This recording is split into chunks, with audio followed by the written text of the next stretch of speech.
Well, back to Fog Wrestling, back with another SmackDown review, 11th of April 2002. We're only 10 days away from Backlash, and we got a bit of a Backlash preview on tonight's SmackDown. So, yeah, I mean, SmackDown came off a great show last week. Can they deliver it this week? We'll find out. Yes, and we kick off the show and the opening segment exactly 9/11. What's going on there? It's like a Simpsons gimmick with a predictive future. But we have Kurt Angle complaining about Triple H, and he wants his ass tonight. Obviously, him and Jericho not too happy about The Rock kissing Hogan's ass, which is shaft at them, and that's why he's no happy about Triple H. And that is why he wants this match tonight. Yeah, but he's not getting the match right now. What he is getting, though, is Edge. And Edge comes out, interrupts Kurt Angle, and says that the crowd shouldn't be chanting what, because that's Stone Cold's thing. He's no longer on SmackDown, he's on Raw. And what the crowd should be chanting every time Angle says something is, "You suck." You suck. And then the crowd begin to do it, and we kind of get this going throughout the night. Edge also challenges Angle for a match at Backlash. And it is on. It is so we're on. getting Edge versus Angle at Backlash. Half decent. I mean, decent promo to start the show. I mean, nothing groundbreaking in my opinion. No. But it's good to give people like Edge starting time and more time, because and that can happen now that you've got the brand split rather than your top dogs. Yep. And then we cut backstage. We've got Angle and Jericho talking about let's form a pact to deal with the whole kiss ass alliance, so to speak. And then Angle agrees with Jericho, and then he says, "You know, I hate these Canadians with long blonde hair that dress like rock stars." And Jericho's looking at himself, and Angle goes, "But not you. You're cool, Chris." And Chris is all happy with himself, and Chris does like a cool handshake with Angle, and Angle just doesn't seem to get it, and he's left there in the end there a thumbs up. So pretty funny backstage segment here between Chris Jericho and Kurt Angle. And they've made a pact tonight that those two will help each other out, whether it's Jericho's match against Edge or Angle's match against Triple H. Looks like these two are in the same team. Yes, and we have Taijiri versus the Hurricane. No belts on the line here. Although Taijiri will get his rematch at Backlash in 10 days' time. Yes, against Billy Tony Kidman. Wilson comes out dressed in some sort of Japanese gear.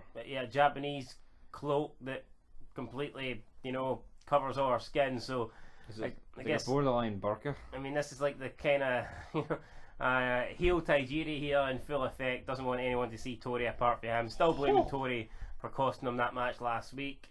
And after the match, Taijiri is bashing Tori Wilson in Japanese. The only guy it seems to understand is Taz. Yeah, Taz says, Taijiri told me he was going to say this before. I mean, Taz is great on commentary. And then Billy Kidman comes out to make the save and does a drop kick to Taijiri. Up next with Stacy Keibler in McMahon's dressing room, or office even, comes in. McMahon's over there. And then she just lies down on the couch reading the magazine Fat Free with The Rock on the cover. And Taz says he wishes he was that couch. I wish I was the couch. I mean, could you imagine if it was JR and King? I mean, the whole fucking hour and a half would just be about Stacy Keibler. I know. I want to be that couch. No, I want to be that couch, Jerry. No, listen, you little midget Taz fucking from Brooklyn. I'm the couch. Anyway, the couch is pretty business. Up next with match of the night, A-Train, even though he's still called Albert. Like, it's just pure wrong to associate match of the night and Albert in the same fucking sentence. Never will, never has, never will be. Albert defeats Scotty Too Hot. I mean, is this supposed to be an Albert push? Because it's not as if he was dominant against Scotty Too Hot. I mean, he won in the end. This should have been over in about 30 seconds, in my opinion. I mean, he won in the end, but fuck me. I mean, Scotty Too Hot. 5 minutes 40. It looked like Scotty had him beat with the worm. Albert, post-match beatdown, just fucking fat and flabby. And you look flat today. Boring looking. Rikishi comes out, fat ass Rikishi comes out, makes a save. And then even after he makes a save, A-Train gets back in and gets his ass kicked by Rikishi, who saves his friend. So if you were pushing him, let's be real, like Rikishi's been treated like a jobber recently, so it's not like this did anything I've for him. fucking seen him, so I mean, well, yeah, exactly. He as well be a jobber.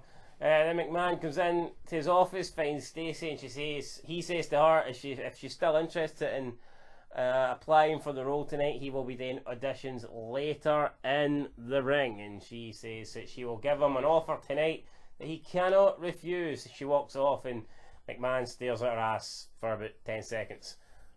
Ooh, yeah. Speaking of staring at asses, Billy and Chuck, here we go.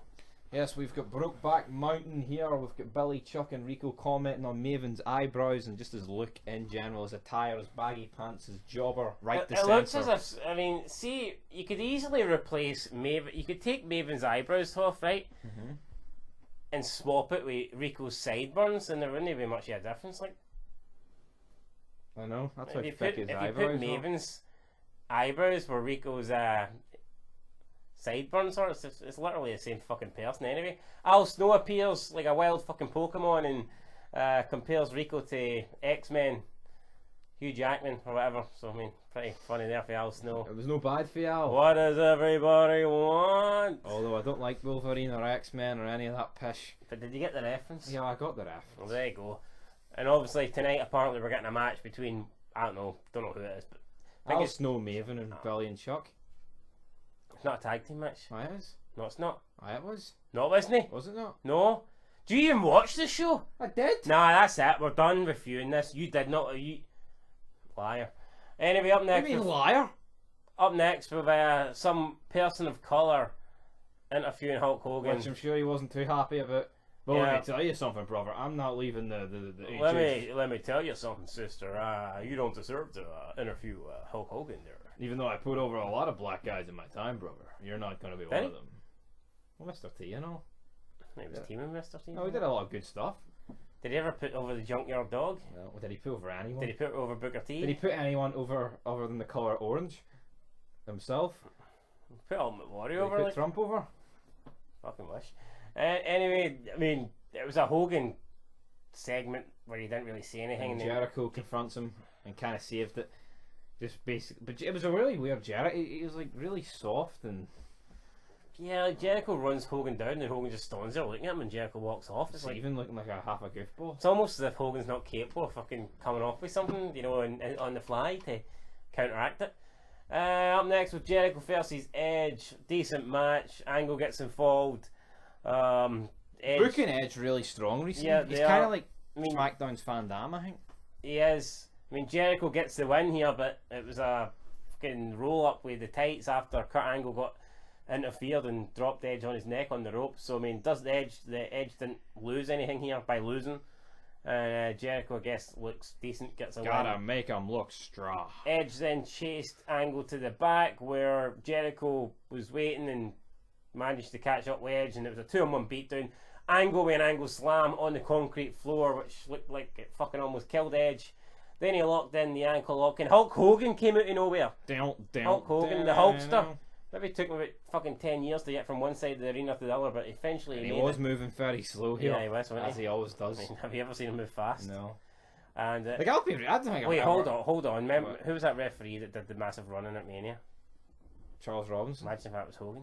God damn. I don't even think I've ever watched a Hogan match in the 80s, but was he actually quick? Like, was he ever good? Well, I think apparently in Japan he was.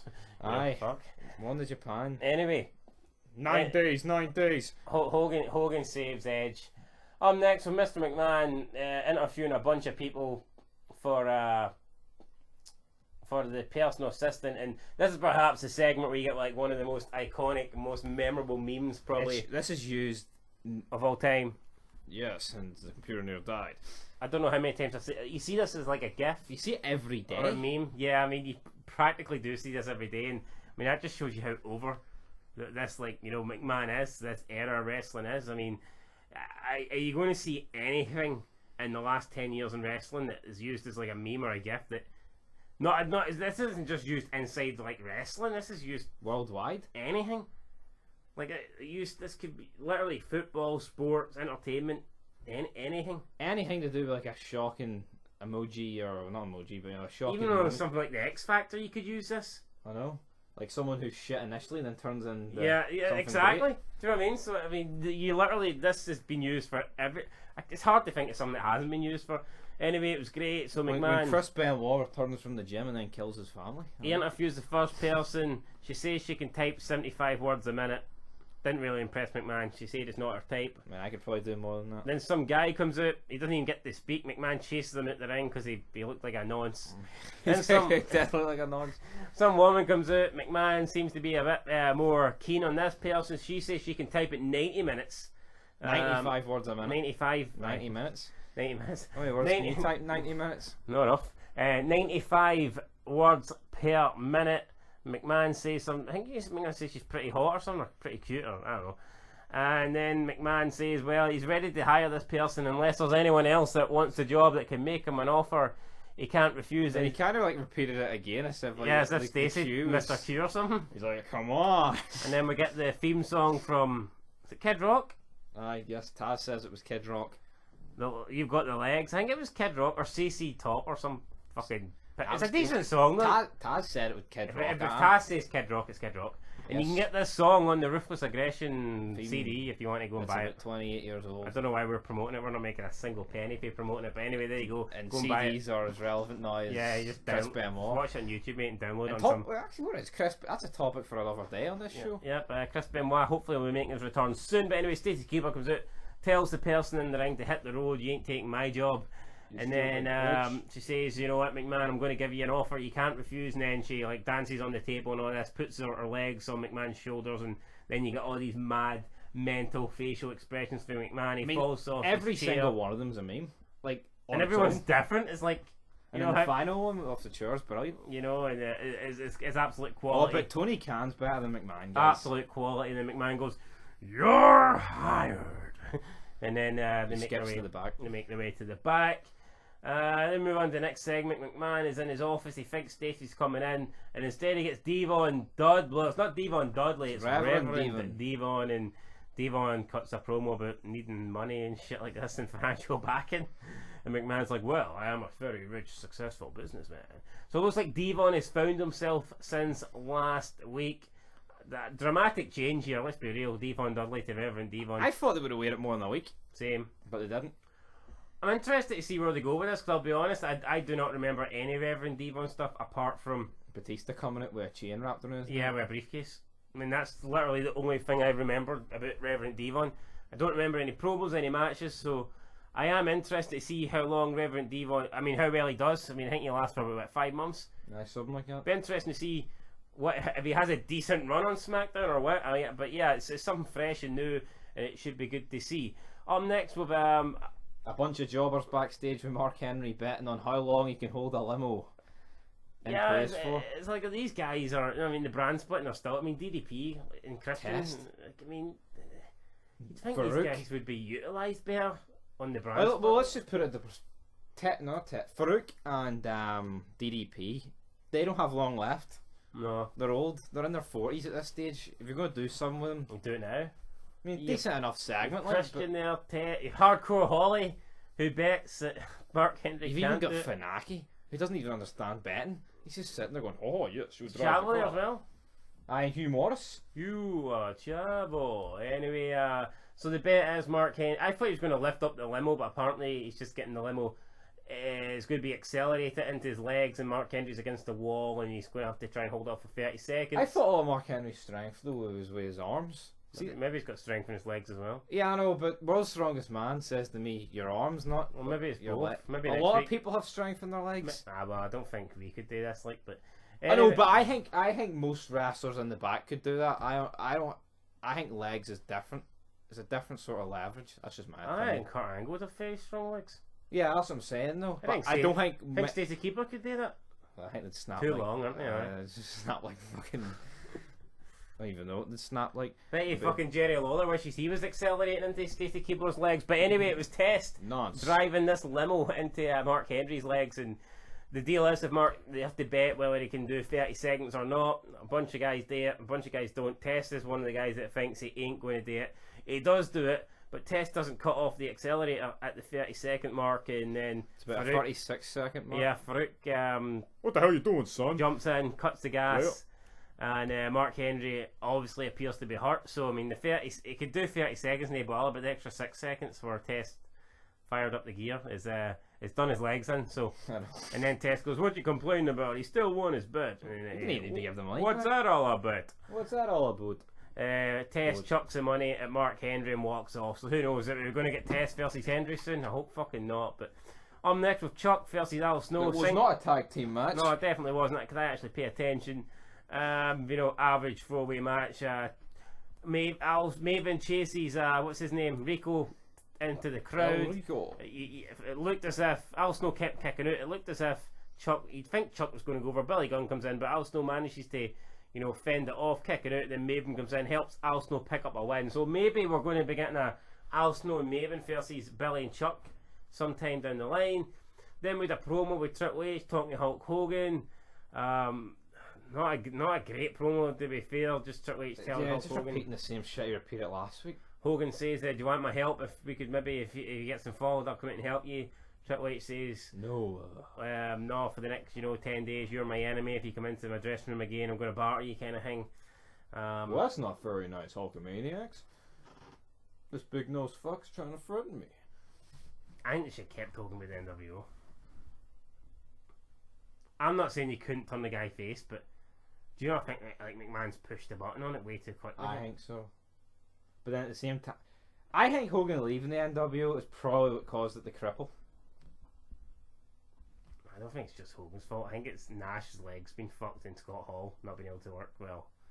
He can work but Maybe Hogan was a good influence on them. Maybe. Or maybe they even sorted them the drugs. I don't know. Maybe. I know, but I don't think it's. I don't think just because Hogan left, NWO crumbled. I know, but you could argue. I mean, they just get beat by Rock and Austin. They were kind of just a good job that. Yeah, but have they not been all right on Raw so far? Yeah. But they need Hogan. But then you take Scott Hall out and Kevin Nash, isn't he there? I mean. Well, you know what? Ideally, you would have kept him, and then you would have had Austin against Hogan. But shit happens. Yeah, shit does happen. Main event time: Kurt Angle versus Triple H. A match we've seen a million times before. 2 SmackDowns in a row. We've seen a match a million times. Yeah, before. that was a problem with this match. Like, I mean, not Triple H and Kurt Angle are both great, but it's like a new era, and I think pretty much everything has been like felt fresh on both Raws and SmackDown up until this moment, and then Kurt Angle versus Triple H is just something that didn't feel fresh. Even Jericho Rock last week didn't feel fresh, but I mean it didn't feel yeah, as but bad as I the don't previous know, but ones. Kurt Angle Triple H just seems like we've seen that. Yeah, like Rock and Jericho was done. Did we not literally see Triple H Kurt Angle? Like, we've seen it at No Way Out. The steel cage normal match, and then we've seen it a couple of weeks before Mania. It just seems like something we've seen way too much. I mean, even the whole Rumble build up and all. Yeah, it was Kurt. It's literally been You know what I mean? It's been Kurt. They've been like in a feud for like 3 months apart from like the shot, and even it felt like more fucking Kurt Angle Triple H feud going into Mania. I know. Remember we were saying how it feels like more Triple H Angle than Triple H Jericho. Should have been a triple threat, guys. So yeah, I mean, it just didn't feel fresh. But anyway, Jericho comes out. Hulk Hogan completely disregards Triple H's warning message to back off, and comes out and helps Triple H pick up the win by taking care of Jericho and Angle. Then Hogan. Yeah, stay out of my business. And then Angle hits Triple H from behind. Triple H barges into Hogan. Hogan thinks Triple H attacked him. Well, So let me Hogan, tell you something, brother. Hogan hulks up, hits the big boot. I mean, every big boot Hogan hits looks terrible. It does. I don't think he's hit one person in the face. I know it doesn't help. It's kind of like I mean, HBK He- will he- probably sell it like, but I mean, he could actually do the people being a lot smaller because he can't get his boot high enough. I know. What's it going to be like with Taker? Oh, it's gonna be fucking awful. I mean, the chokeslam alone. I mean, I've noticed every big boot he's barely. It's like a it's- side it's- on. It's like hitting him in the chest. Aye. You They're know? kind of like that. Crouching down. But yeah, and then Jericho and Angle get in, and they beat up Hogan as SmackDown goes off the air. So that is your SmackDown show. SmackDown was great last week, but I've got to be honest, I thought it was pretty disappointing this week, and Yes. definitely nowhere near as good as Raw, in my opinion. I'd probably say though. I think it's the weakest show since the. Yeah. I would definitely go. I think it was close to the first Raw, but the first Raw had that Austin contract signing, which I think saved it, and this show just didn't You have take that. it the McMahon assistant stuff like this SmackDown was a bit. Yeah. I And like, I mean, like I said last week, this is Rock gone till when? I think it's Vengeance. Well, I wouldn't necessarily say. Yeah, I get what you're saying. But I wouldn't say it's because the Rock wasn't on it. Like, I know, but from a storyline point of view, the Rock's just said, "Oh, put Hogan in there, and then I'm fucking off." See, no, is it just me? I was like Hogan and Triple H just don't really gel. It's not for the chemistry. I don't think. I don't know. I think there's just something off about Triple H and Hogan. Well, yeah, with Michaels and Hogan. Michaels was just brilliant with Hogan, ripped the piss clean out of him. We've had how many interactions have Hogan and Triple H had? Is that 3 now? They had 1 last week and 2 this week. Yeah. And in my opinion, neither's really, you know. Well, I'd say the first time was the best because it was the first time, but yeah. I mean these other 2 times. You might think I'm being harsh here, but I'm going to rate this a 6 out of 10. I didn't think it was a great show. I mean, the McMahon thing was pure quality, but I mean overall. Yeah, I think I'll give it a 6. Not to just copy it, but it's definitely the worst of the shows so far. And yeah, I mean, I like they even rushed like Reverend D-Von and stuff. I like lackluster main event. You know, I mean, Kurt Angle getting his pants pulled down's the only real memorable thing. That was funny, like. Taz and Michael Cole pull his pants up. I mean, he needs a 10. Anyway, though, 6 out of 10. Does this show need a 10? 10 of the rest. 10 of the rest. I mean, it was all. It was. I mean, it feels like Mania 17 compared to current Raw, like, but we're not basing it on that. We're basing it just overall, and it was, I think, the weakest show by far since the brand split. Hopefully, it can bounce back next week. Now, next week will be the go home shows before Backlash, so you'd like to think they'll be pretty good. But anyway, guys, there you go. A 6 out of 10. Till then. Peace. Yeah.